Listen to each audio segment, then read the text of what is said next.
afternoon, everyone. Welcome to our post-game press conference. We have here Angge Alcantara, Coach Roderick Fort, and Mika Reyes of the PLDT High School Tigers who won in straight sets against the Farm Fresh Foxes. Coach, congratulations on this win, back-to-back wins for you guys. Ano lang yung masasabi mo sa naging performance ng team nila against Farm Fresh? Happy naman na from the win last time. Nagtutuloy-tuloy. Yung lesson lagi sa amin yung wala yung complacency sa maging mas consistent pa. So happy kami na nag-deliver naman halos lahat kahit sinong iniikot. So hopefully madala namin sa next game. Medyo big game talaga yun. So di pala medyo big game talaga yung next game. Thank you, Coach. And for Angge, best player of the game with 12 excellent sets. For you lang, paano mo lang tinitake yung ganitong responsibility na mas ikaw talaga yung ginagamit for PL? Focus lang talaga sa sistema and sa kailangan na gawin, and yung disiplina lang din talaga sa lahat. Thank you again. For Mika, in this game, mas babad ka compared to that, I think. So, what can you say about how you performed and the team's performance in general? Thankful lang din ako sa opportunity, and sabi naman ng coaching staff na kahit sino naman gamitin sa lineup, makaka-perform at perform pa rin naman. So, yes, yun lang. Thank you. The floor is open for questions. For Angge, ano lang pakiramdam na makalaro yung mga dati mong teammates na ngayon may major role ka na rin sa PLDT? Ayun, masaya lang din kasi parang ngayon lang din kami nagkita-kita. Sobrang busy, and yun, happy din ako na maganda yung performance. So, yan lang po. May extra motivation ba kanina? Wala, excited lang po talaga ako na makalaban po ulit sila. And yun, na-miss ko din. For Mika naman, ano lang pakiramdam na unti-unti na kayo nakukompleto sa team nyo ngayon? We're very happy, of course, pero syempre, hindi pa rin naman talaga tapos tong laban na to, and marami pang magiging games, and kailangan lang na maging ready talaga na kahit sinuhugutin makakatulong sa loob. For Angge, ano siguro yung biggest lesson na nakuha mo kay game so far sa rookie season with PLDT? Everyday naman, pagka talaga ginagamit siya, ina-observe ko talaga kung ano yung pwede kong makuha from her, and ayun, ina-apply ko lang din kung ano yung nakikita ko and na-observe ko sa kanya. So, happy naman. And for me, gaano ka siguro ka happy with how PLDT is progressing this conference? Siyempre, the past few conferences, medyo shaky, pero so far, very steady, and ngayon back-to-back wins na. Siguro I can say na steady siya, pero at the same time, dapat hindi kami maging complacent since especially the next game, mas buo talaga sila and champion team, so hindi kami pwede maging complacent. So I think dagdag motivation to, pero marami pa kaming kailangan na ayusin.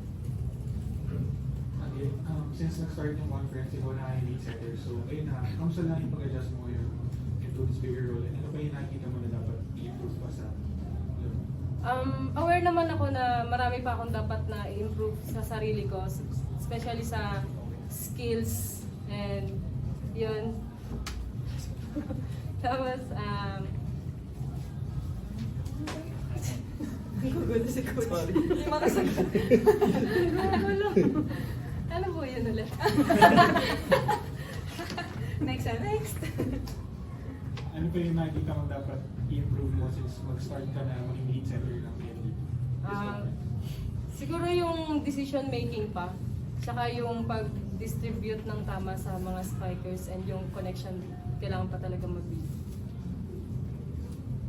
Coach, sa'yo naman gano'ng kalaking tulong din na yun nga, na kukumpleto na kayo, tapos yung nape-preserve mo yung ibang players mo kasi nagagamit mo yung mga dating hindi mo nagagamit? Yun nga yung good problem namin with this lineup. Talagang ang issue lang namin usually paano siya i-manage nga na lahat nabigyan ng opportunity lagi, or pag hinugot dapat sakto talaga para tumugma sa game plan. Pero yun nga, tama yung point na yung pag-preserve saka yung kasi lahat na rin ng teams gumagana na rin yung scouting eh. So alam niyo mabago lang na onti yung mga bagay-bagay. So malaking tulong talaga. Lalo yung mga positions namin na fill up na lahat maayos at kompleto na. And for Coach Rel, how important were your games on the field to secure your position in this role? Let's go ahead and Sorry, how important are your remaining games in order Remaining for you to games? secure your position in this role? Remaining games, ano muna kami talaga, one game at a time. Happy kami na kahit pa paano yung standing namin ngayon nasa gitna pa rin. Pero yun nga, kailangan siya i-maintain or kailangan pa namin umangat para by the time na padulo na maganda pa rin yung standing. Coach, kung makalit sa tapos ng taon last year sa papunta sa this point ng conference, mas nakikita mo na ba yung pagkabuo ng academics din ng team? Pagkabuo, siguro based na rin dun sa tagal nila magkakasama. Pero ang mas focus namin talaga is yung lumalim yung bench, saka magkaroon lagi na pwedeng ihugot at times na may mga hindi nakakapag-deliver. Kasi yun nga, hindi naman kailangan talaga i-develop eh, first 6 and second 6. So mas doon kami nakafocus at the same time, happy lang talaga kami na yun nga, sila Kiara nakakabalik na, yung mga may injury natin nakakabalik na. So hopefully magamit namin ng buo yung lineup na matagal na namin inaantay. Tapos coach, papatapos na ng part ng conference na to, may green line kayo na susunod. Anong parang kailangan pa bang may kailangan pang mas idiin yung players mo pumunta sa dulo na stretch na to o dadagdagan na lang ba yung mga nakikita mo sa kanila? Siguro yung binanggit ko kanina na na the usual kung paano kami mag-respond sa mga high pressure games. Kasi yung mga iba naming losses, ganun yung level eh. So sana ma-apply namin siya sa kahit sino yung kalaban namin. Pinaka-motivation na lang siguro namin is maganda yung napakita namin with Creamline with the past seasons. Pero wala talaga siyang magiging basis on our next game. Siguro yun na lang talaga. Yung tiwala sa yung paniniwala nila na kaya ng team. Thank you, Coach. Thank you, Nika. Thank you, Angela. Thank you. Thank you po, congrats.